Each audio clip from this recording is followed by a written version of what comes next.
Poďme sa teraz spoločne pozrieť na to, ako sa starať o pištoľ, poriadne ju poumývať a potom ju naspäť znova poskladáme. Po práci pištoľ rozložíme úplne jednoducho, a to tak, že odšrobujeme nádobku, robte to nad umývadlom a nezabudnite nakloniť pištoľ takto dopredu a dozadu, aby vám vytiekla prebytočná emúzia. Nádobku zašrobujeme a môžeme sa pustiť do umývania pištole.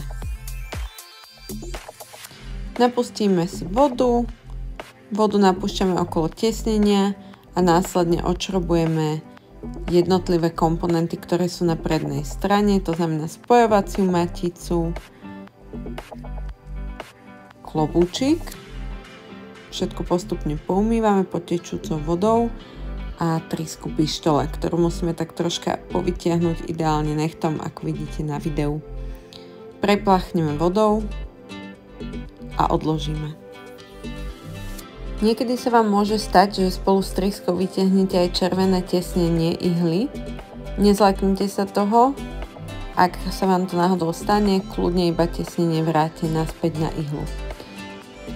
No a následne prúdom vody preplachujeme pištoľ, to znamená, treba prúd vody nasmerovať smerom do ihly a taktiež zo spodnej strany okolo tiesnenia a privádzacej trubice.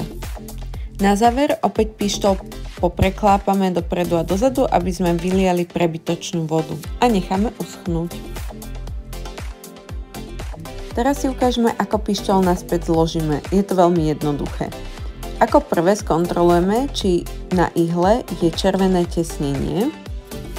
Následne zoberieme trysku, skontrolujeme, ako je otočená.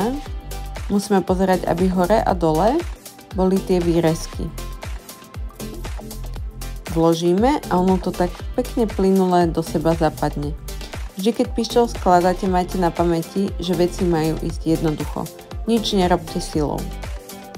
Následne aplikujeme klobúčik, ktorého trysky vzduchové majú byť taktiež hore a dole. A na záver to celé zafixujeme spojovacou maticou.